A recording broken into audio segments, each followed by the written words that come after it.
Now I call the other one flying in that. Before I got here, and Hey, how's it going? Hey Reese, how are you? Good. How are you? I'm gonna make you a co-host real quick. Okay, you should be able to share your screen when you get a chance. Okay.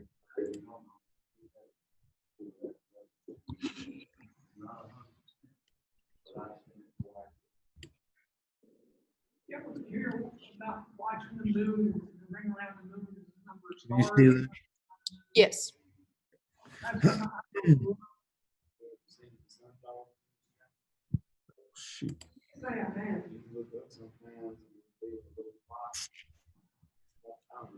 so big, and it'd be like a rainbow. You fell from one side of the other of the sun. You see that, you look for 3 days, you have all the It's turning cold out there now, but it's changing direction. It's supposed to be down. All right. Cool deal. We might just wait one more minute. Looking at this waiting room on Zoom. That's fine. Should have a few more coming. How is everybody today? They work in the tree hall. Like all the residents, it's work hard to do.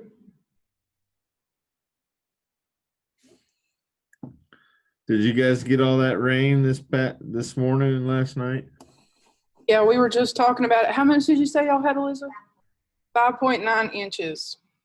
Good Lord. Yeah. I talked to a fella around Ashboro and they had 2 inches at 11 o'clock. So who knows how much they ended up getting. Oh, wow.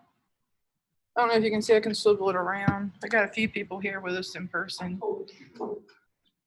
And then there's some online. And let me see if I can get logged in on my phone. You see my house, these ones over there. As Mark's house is, I used them to corral and cage. It's probably 14 over or something like that. They do clip together, but they've had some use. Tom said you might have to jump on. Okay. Yeah, I got some.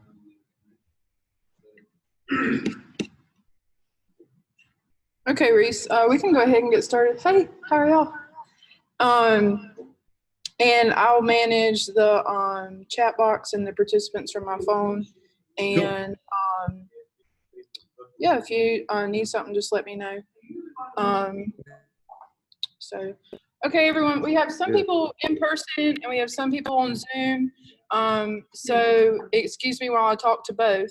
But we're going to go ahead and get started. Jim, we're going to go ahead and get started. And this is Reese. I know you can't see his face. His screen is shared, but he's somewhere on there. You see him right there. He's with the American Angus Association, and he's going to talk to us about hoof health tonight. So thank you for being with us, Reese. We really appreciate you speaking to us, especially accommodating the technology and Zoom requests. So thank you again, and we are excited that you're here to speak to us. Yeah, happy to be here, and thank you, Abigail, for letting me do this. I know we were trying to do it in person, but the crazy world we live in just didn't let that happen. Like Abigail said, I work for this Angus Association. Right now, I'm currently in Louisville, Kentucky for the North American International Livestock Expo. We're going to start showing some cattle in the next couple of days. But nevertheless, let's talk about some foot scoring, foot health, and then I think I've got some cool stuff towards the end of this slideshow that's kind of more interactive. Me personally, I get a little bored from time to time about slideshows, so I like to make it interactive, and you got to try to do something to spice up these Zoom calls just a little bit. So first, let's talk about what the association does for foot health. Oh, sorry, my screen does not want to cooperate here.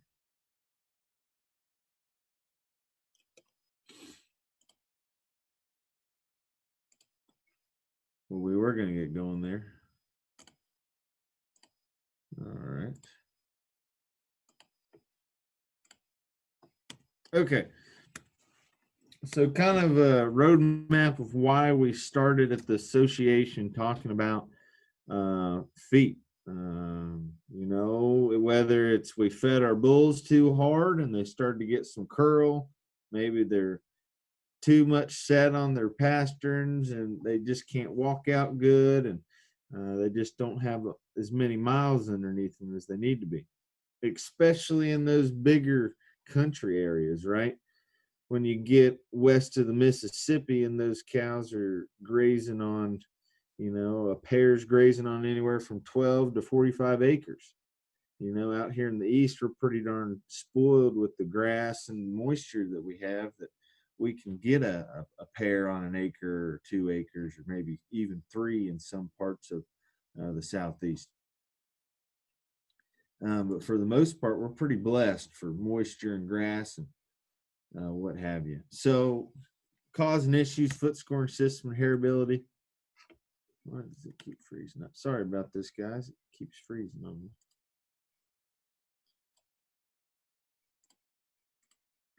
I apologize.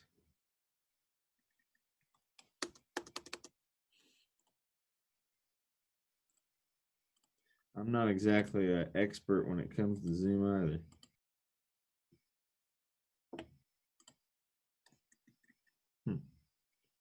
Almost seems whenever somebody joins in, it makes me cancel out of it. Okay. Research EPDs, interactive scores. So, right, have we all seen this? Have we all seen feet that got a little curl to them? Right. A lot of the times that's environmental, right? Some of it can be genetic. We think there's a correlation between Angus genetics and how we can select for this based on our bulls or our females, right? But a lot of times this is cattle who get put on creep feed too early, or bulls or heifers who get the grain poured to them a little too much, and they get what I call a little bit hot of a ration, and they can have some curl and set to their feet. So like I said, feed, management, environment. What we think at the association, what we're trying to select for is heritability, right? We have identified certain sires and certain cows in the Angus population that we think directly affect feet structure, and we're trying to select out of that. We're trying to, similar to what the Holstein breed did about 10-15 years ago, and what the Australian Angus Association is doing, that we're kind of coming up. So why the need for scoring? 2 main issues, right? Long toes, shallow heeled, cornscrews, right? Or scissor toes. All those things do not help the production scheme, right? If a cow's limping, she's not going to graze. She's not going to keep body weight on. She's not going to get enough nutrition to feed that calf and raise a good, healthy calf. So all these things are relative. So the foot scoring system that the association has, and I'd be more than happy to mail a box of these booklets that I carry around with me to you all, so you can have a copy with them and use them as a reference, is on a 1 to 9 scale, right? For 2 different categories, for foot angle and claw set. And I'll show you a graph here in just a minute of just that. And why the 1 to 9, you know, it's easy. It's kind of graded. You can kind of go through it and kind of generalize and kind of keep it in the same basis and a comparative over all your cow herd through the whole year. Okay. So here's kind of what that graph would read like, that I'm going to try to get some copies in your hands. Here on the left-hand side, we talk about foot angle, right? Right. A 1 would be super straight and post-legged, right? All the way down to a 9, where if any of us are in the hog business or seen some hogs that get really down on their dew claws, right? That's what we would kind of equate to the 9 realm, is sows that are really down on their dew claws and have a hard time moving off of their rear legs in terms of foot angle.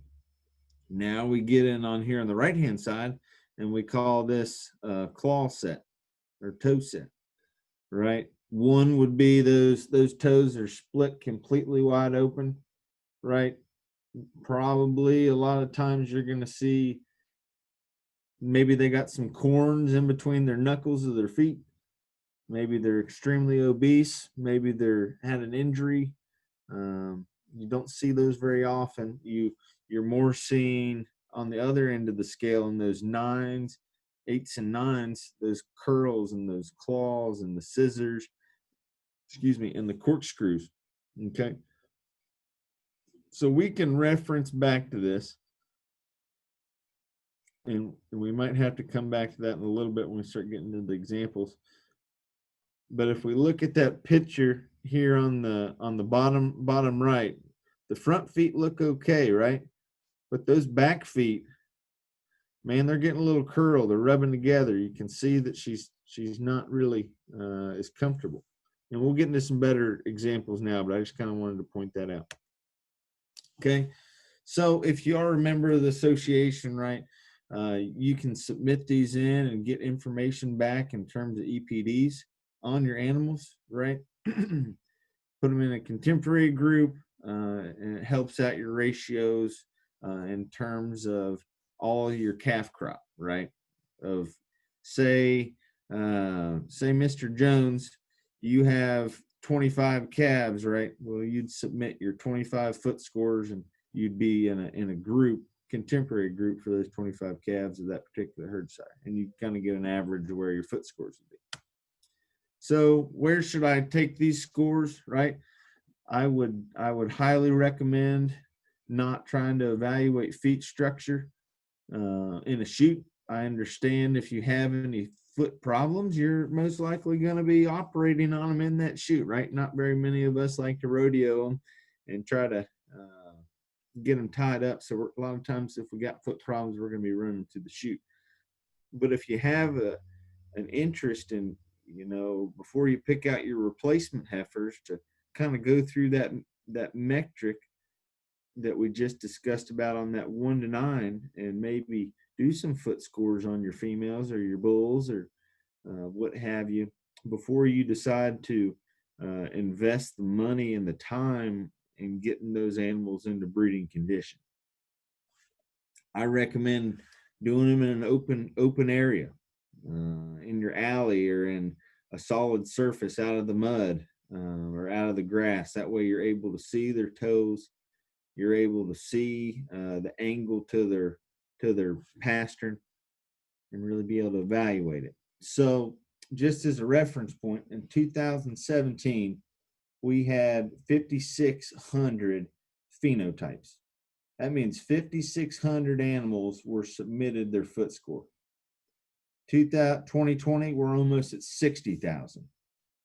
This is becoming extremely, extremely popular, and for good reason, because feet are the most important thing on these creatures besides them able to have a calf and milk and raise a calf, right? So feet are paramount. So you can see that we're going up and up. As a comparison, this is where those data points are compared to the whole association, right?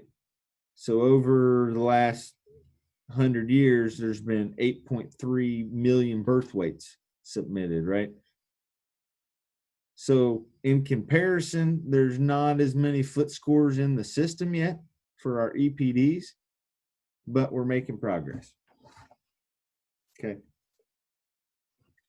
So, heritability, I'm not going to spend too much time on that. I want to get into some of these examples. And I think that those are the most beneficial.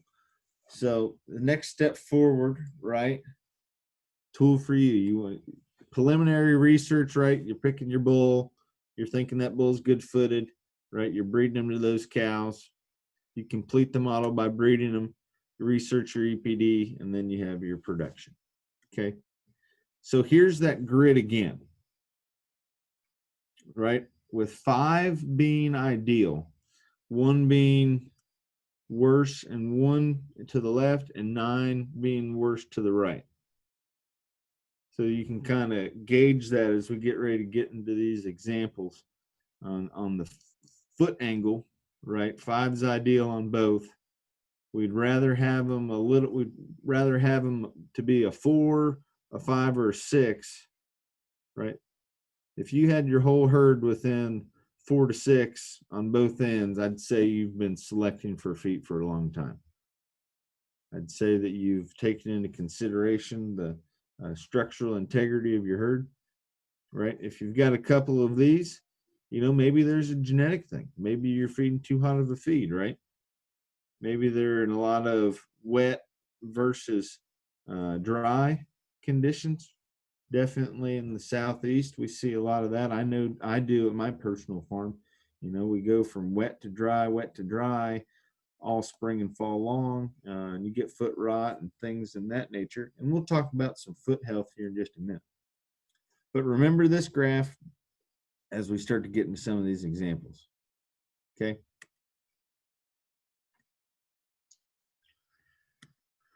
So if we're gonna, and I'm gonna see if I can pop up some of the faces here online. See if we, and feel free to yell any of these out. In terms of a claw set, we saw this picture earlier. And compared to our graph, where do we think this one might add up? When you start to total all 4 feet, where do you think those feet on that scale that we had? And you might have to unmute yourself if you want to give a response.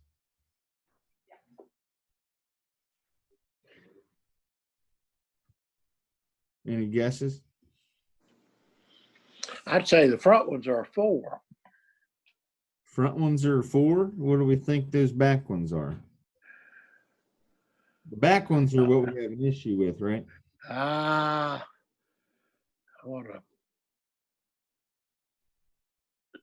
Maybe a 7. Yeah, I think you're pretty close there. The thing about foot scoring is it's totaling all 4 feet and taking the worst one, because at the end of the day they need all 4, right? A 3-legged dog still is athletic, but he ain't as athletic as he could be with 4. So, right? They called that claw an 8 on the back, just because both of these back feet, they're curling over, right? There's no separation, and this toe in particular this back toe is starting to curve upward. If you guys can see that, you can totally see the bottom of that toe. That's why that would be qualified as an 8. Okay, let's go to foot angle. Right? Is that one straight? Is that one down on its pasterns? Right? What do we think that one is in terms of foot angle? 2 or 3. 2 or 3. Remember that the 1s and 2s was kind of straight up and down, right? And then the 8s and the 9s were more down on their dew claws there, right? We need to go back to the graph and look at that again. So here's our graph again, right? So when we're talking about foot angle, right, your 9s, those cattle have longer toes. They're down more on their dew claws or their pasterns. And then the 1s would be straight up and down. They're post-legged, right? Same with the feet, the claw set. 9s are curled. The 1s are separated, right? So go back to our example here. Where do we think that foot angle might be? 8. 8. I think that's a good guess. You know, you can see that she's got some longer toes. She's starting to roll underneath of herself. Right. Yep, you're right on the money. Right, that's an 8. Okay. If I'm a betting man, I'd say that these two are the same animal. Usually those scores go hand in hand. Right. She's an 8 on claw, 8 on foot angle, right? You think that animal travels out well? You think she motors well? If she does, then she's super athletic. But I'm gonna be fair to bet that she's getting ready to hit the road or see a hoof trimming table. But that's expensive. You can't afford to trim all these hooves on your cattle every year. That's not profitable, right? So let's do both at the same time, right? What do we think on, let's do foot angle first. So is she straight? Is she down on her pasterns? What do we think?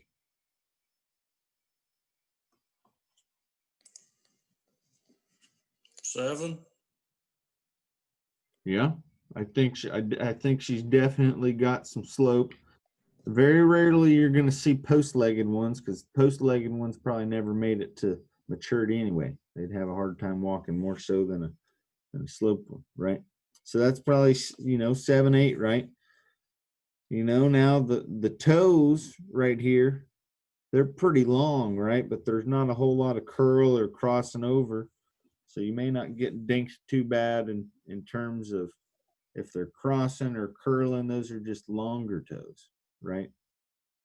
A lot of time going back and forth from wet to dry, you're going to see longer toes. That's not necessarily a genetic thing. I'd call that more of an environment.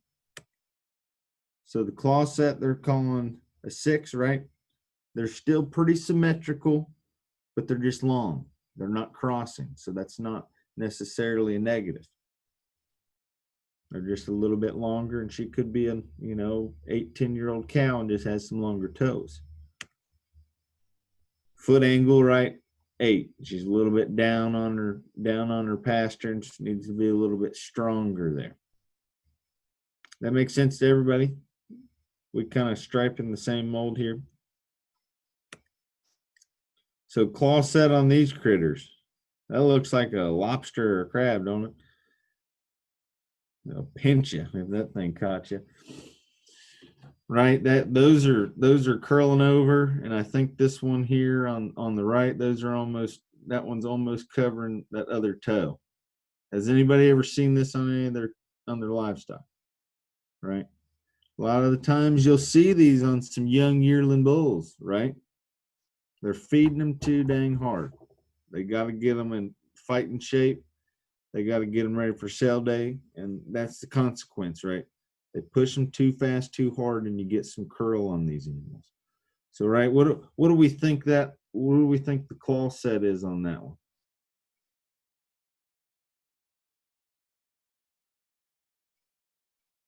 Five, 6, 7, 8. What do we think?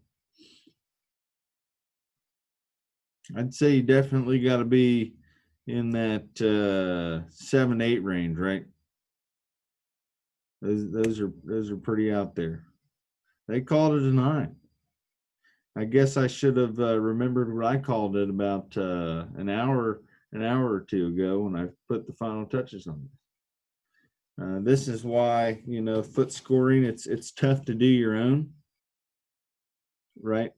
It's always nice to maybe give that grid to a buddy and ask him to do it and get a second opinion, because, you know, it is open interpretation. But that's tough, because I know I'd have a hard time for some whippersnapper to come in and tell me the feet on my cattle were bad. I probably wouldn't respond the best to that. I'd get a little defensive. I'm pretty proud of mine. Anyway, foot angle again, right? That's pretty all right, right? That's kind of what we like, in terms of, those, it's kind of a 45-degree angle, right? Not too down on her pasterns, not too upright, not too straight. I think that's just about okay. That's acceptable. That 4 and 6 range is acceptable. Any questions?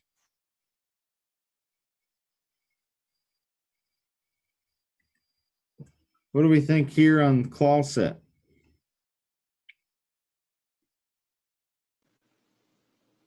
Right? They're still pretty symmetrical, but they're just longer, right? This is just an older animal. There may not be anything wrong with their feet other than age, and right, maybe got a little bit of length on them. Usually it just comes with maturity. I'm going to say that's probably in the same range as the last one, right? About 5, or I'd probably say 6, just because they're a little bit longer. Right on the money. Okay, what do we think on this foot angle? Right? You can tell she's got some corns there right in between her toes. So she's had some foot problems. These toes here touching together, right? So she's putting a little bit more weight on that back leg and starting to tuck underneath of herself. So that's probably going to be a 7 or an 8 in terms of her foot angle, right? She's not as strong as she needs to be on that hind leg. I think that's still about an 8. I don't think that's totally bad. So okay. So what do we think on the claw set? It gave you the answer too soon. Dang, Flabby. Yeah, hey, you got it. Hey, looky there. The 5, right? That Right. cow's in pretty good rig, right? Those feet are symmetrical. They're even with each other. They're not too long, not too spread apart. That's what you like to see. Okay. Claw set on the next one. Right? Got a little bit of curl, got a little bit of length. And I know this is probably getting repetitive to some, but I just want to make sure you see everything that I think is kind of combat on a regular basis. Okay. So that's probably about a 6 or 7. I'd say a 6 just because. 6.5. Yeah, I think you're on the money there. Just because that's the big thing. His feet are still symmetrical. Okay, what do we think about this nasty old thing? A 9. Yeah, buddy, that is no bueno. You can tell that cow's still in the chute. You can tell they're getting ready to doctor on that thing, right? Those toes are crossed, overgrown. That old girl's probably super uncomfortable, and you feel something awful for her. Right? That's definitely a 9. What about this one? Foot angle, right? Reminds you of that sow I was talking about earlier. Those pasterns are almost touching the ground back there. That's in the same range. That is not ideal. That is something that probably she's getting ready to head to the sale barn, right? She's probably having a trouble time walking. Unless she's got an emotional attachment, it's gonna be pretty tough to get her straightened out. Right foot angle again. That's probably the same. That's probably in the same realm. I'm gonna say an 8. Just because she's got some longer toes, still a little underneath of herself. Foot angle 6. By God, the computer wins again. So, I think we've went through And I had a couple more examples of the foot score, but I think there's still some valuable stuff that we need to go over real quick, and then we'll get into the why this happens in the health, right? So when do I need to do this? You always need to score all the feet. You need to look at the whole herd and see if it's a whole herd problem, or if you just got one or two that you think that the feet aren't good, right? You want to kind of do it less than a year of age, or your older females. Once those cows are in production, they're in their working clothes, right? A lot of people are taking them, especially at those test stations. They're taking those foot scores on those bulls before they go on test, or when those replacement heifers are getting ready to get bred in the keeper pen. That's kind of the timeline to take those scores. We talked about the contemporary groups, right? Repeated measurings are used because, say I get a bull off Abigail, right? First year, that bull is perfectly fine on his feet. Well, maybe 4 and 5, he kind of gets a little bit older. That those feet can get bad. Now that's when I think it is an environmental effect, and this is where it's a perfect time to kind of roll into the foot health thing, right? Was that bull, fed pretty hard? Was he running a little bit malnutritious later on, right? Those things segue into the health. So I'm going to bring back my full screen here, and I want to talk about foot health a little bit. So I used to run a bull stud in Gordon, Nebraska for about 2 years. And the biggest thing that we had trouble with was these bulls would go out to breed cows, right? And they'd come back and they'd either have really fine toes and they'd be soft and they've had some abscesses on them, right?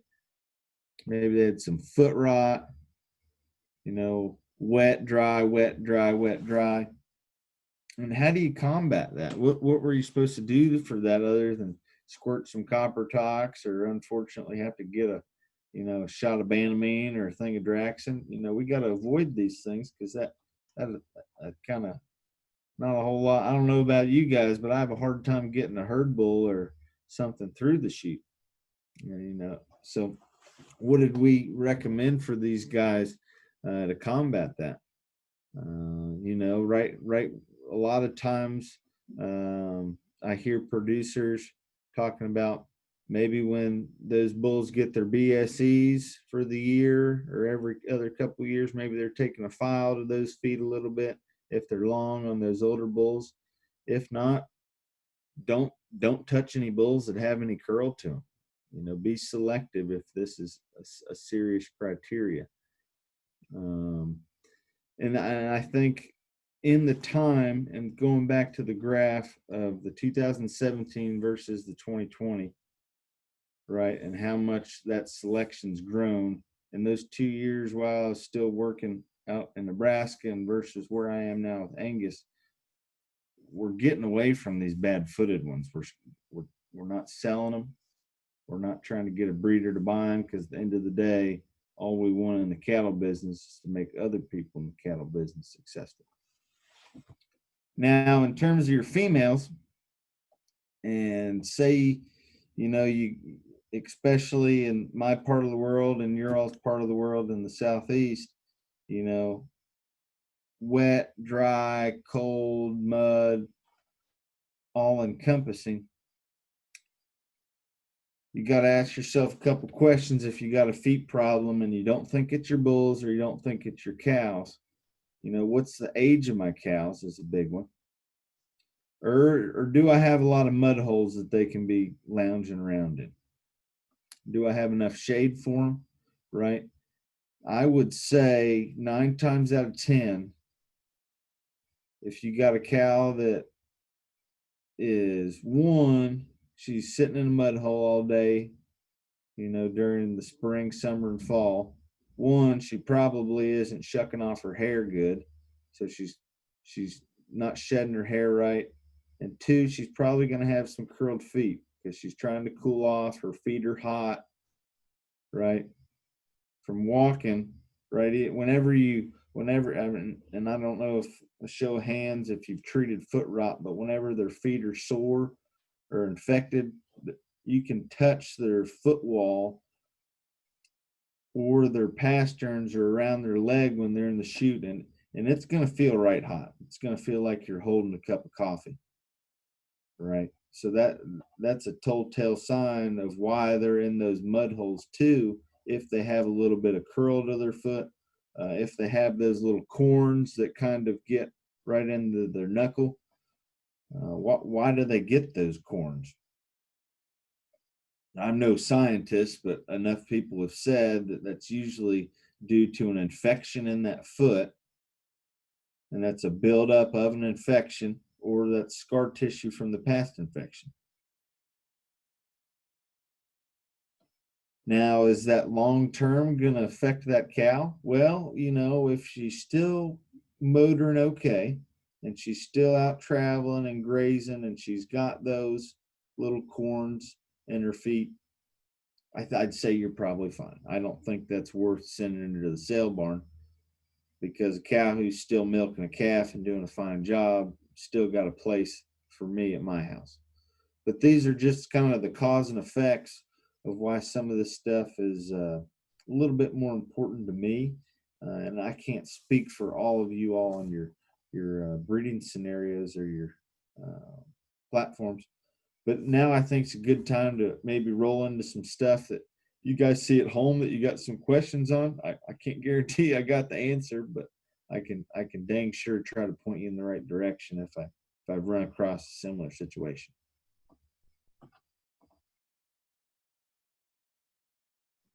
If anybody wants to send a question in the chat box, you're welcome to. And if somebody has one here in person, then I'll just. Perfect. So does anybody have some structure problems at home that they'd like, or the stuff they've ran across? Are you having to run a couple cows trim feet too many times a year, or what are you thinking? And Angus, regardless, all cattle are the same. I've got 3 breeds at home, so I can't just say that Angus are the magical answer to foot scoring and what have you, but at least there's a system that you can kind of base off of. Okay, we got a question here in the meeting room. I noticed when you did all your scoring, you didn't come up with any ones and twosies. Is there a reason for that, or just a low probability, or what happened there? Could you hear him okay? Yeah, I could. It's a low probability. A lot of the times when you see those 1s and 2s, it's probably going to be in a confinement scenario. It's going to be cattle that are in a confinement yard, or they're on concrete, or in a pack barn. You're going to see that separation of those toes, simply because what happens is it's just like when a board meets sandpaper, right? When that foot meets concrete or a hard surface, it files that toe or that toe wall down. Therefore, it separates or it stiffens them up and makes them more straight, right? Therefore, they get a little bit more spread open, or that toe gets more refined. And that's what happens in a pack barn or concrete, or when you got cattle on slats. And that's where we go back to the moisture, the hot and cold, the wet and the dry. That's where you'll see a lot of curl too on an environmental setting. But that's a good question. I foot scored this past fall all the test station bulls in Pennsylvania and Virginia and some in North Carolina. And I think I only called about 5 or 6 1s and 2s. Good question. He's got one more question. Go ahead, Jim. Let me think how I want to phrase this. The guys that sells you the creep feeders telling you to throw the feed to them and you're going to give them as much as you can, let them eat all you can, and then the other ear says, well, gee, if they eat too much, you got a probability of having a foot problem. Where's that balance come in at? You know, I think personally, I think that balance comes into play on the age you start creeping them. What you're creeping them. You know, there's a lot of guys who are going into those limiters, you know, making that feed a little saltier. That way those calves aren't gorging themselves and, you know, bloating or having some inflamed feet problems there. But yeah, that's a tough balance. And I think the operator needs just to make a decision on where their opinion lies. For me, personally at home, we had a serious foot problem. Those calves were wide open on creep feed from about 2 months of age until we weaned them. And strictly because we were in the bull development market, right? We were putting in embryos for folks and trying to get those calves as big as possible. And that's what they wanted. But for when we took a step back about 3 or 4 years ago and we started maybe creeping only about 30, 45 days before weaning, and we saw a significant difference in the libido of those cattle and the amount of foot problems on that 1 to 2 year mark on those bulls, much stronger feet. So that comes down to the operator. I think you got to find a fine line of what works for your environment, what feed you have available too. But really good question. One more. Now you mentioned libido and a change, or I noticed the significance of libido. I rode the short bus to school. Explain that to me in layman terms. So make sure I understand your question. You said kind of redefine libido. Is that what you're talking about? Yeah, what did you see? Is it you said you noticed a difference in libido? What exactly did you notice? I'm fuzzy with that word. So when we were feeding those calves from such a young age on creep feed that whole time, the cattle were sluggish. One, they were really full and they didn't need to have and go out and graze or track down mama and kind of run around. So they're really full. They weren't getting the exercise they needed.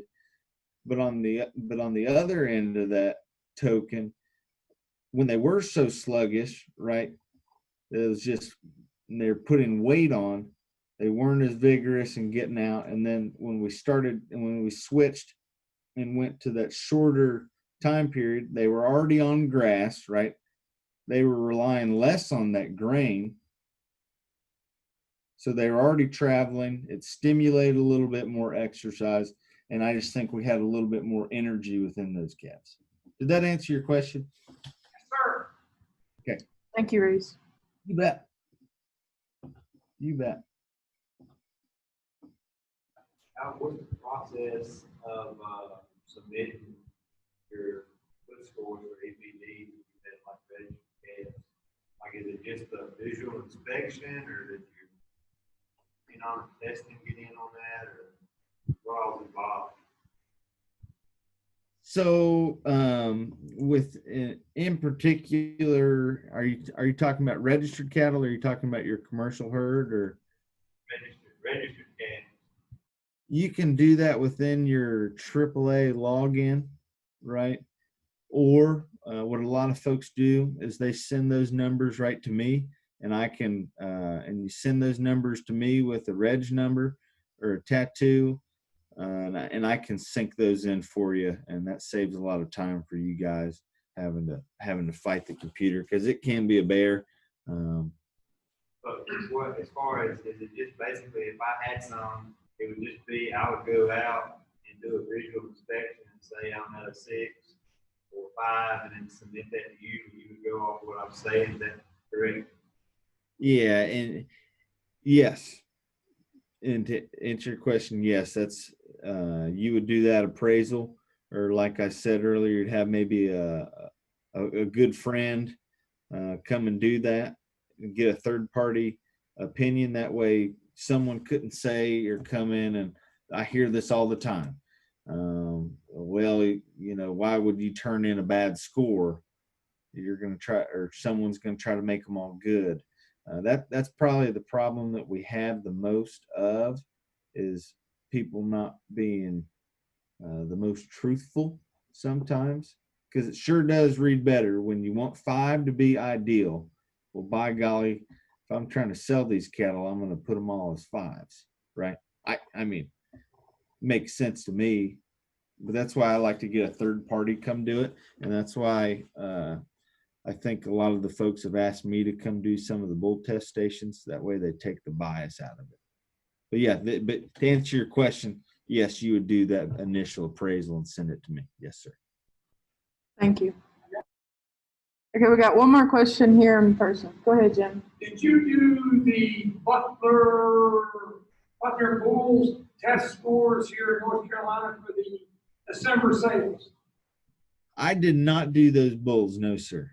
No, sir. I went and looked at them, but I'm pretty sure they already had those foot scores done. Mm-hmm. Cool. Yes. I did the northeast or the southeast for that sale next weekend. Those are the bulls that I had the chance to foot score. Yes, sir.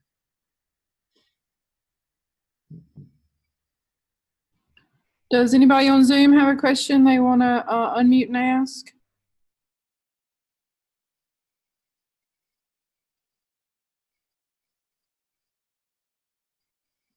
So Abigail, would you like me to send a box of these foot scoring cards to pass out? That way you guys could have them. I'm not 100% sure, so don't quote me, but I did have a box of they're laminated, so you can put them right chute side or right in your working pen, and you can get mud or cow crap on them or water, and they don't deteriorate, and they're pretty dang slick to have laying around. So I'll send you a box of those. Yeah, that would be Great. great. That would be really good. Yeah, you bet. You betcha. Do you have a question, Mr. King? I would like to ask him if he knew Betty and Dawn Larson in North Carolina. I do, yes. Okay. Dawn was my freshman and sophomore roommate at NC State. Okay. I haven't seen them in some time. Now, I haven't either, but before I retired, I used to, if I was in his neighborhood, I'd drop in and have lunch with him. Mm-hmm. Mr. Powell told me a lot of good stories about him. Yeah, he's a good guy.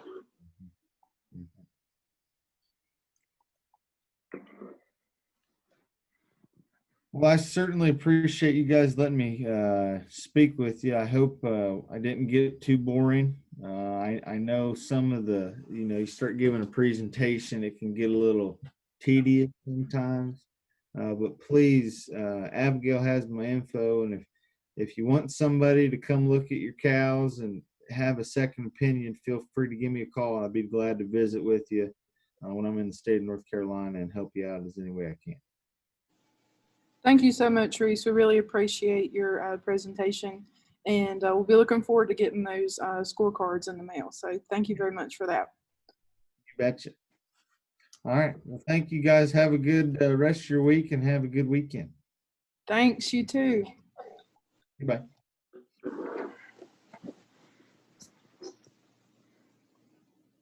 So we just have a handful of announcements, not too many. We have some people in the room, so balanced and active which way I'm going to look. But our next meeting will be the second Thursday in December. And if anybody has any hay for sale, just continue let me know. Send me an email if you have something you'd like for me to have on our list. And there's something I'm forgetting. I'll think of it and send it in an email. But I really appreciate y'all logging on to Zoom. And if we have some newcomers, welcome. Thank you for logging on. And good to see you too, Mr. King. Glad you logged on to Zoom again. And so if we don't have anything else, does anybody have anything for buy-sell trade? If you'd like to unmute and say something, you can. Did John Lomax show up? Yes, I believe he was logged on. I'm not sure if he's still here. He might be. Yeah, it looks like he's still online. He's your neighbor, isn't he? He's my neighbor across the road. Good. Okay. Well, thank y'all so much for getting on to Zoom, and thank y'all for coming in person. And Abigail, yes, sir. could, I'm not in your county. Could you send some cards to me? Sure. Can you send me a chat with your email address, and I'll get your I address. certainly will. Thank you. Sure thing. Thank you. Mhm.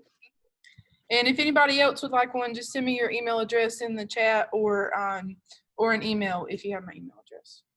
So, anything else from those in person? Everybody know when that what their full sale is? I don't know off the top of my head, but I can find out and send it to you. If we put that out in the flyer, you can- Yeah, I can send out an email. Good idea. Good idea. All right. Well, thank y'all again. Thank you for logging on to Zoom, and I'll keep the meeting up for just a minute so y'all can send a chat. And if we don't have anything else, thank you for logging on, and have a good rest of your week. Good. Thank you, Abby. Thank you.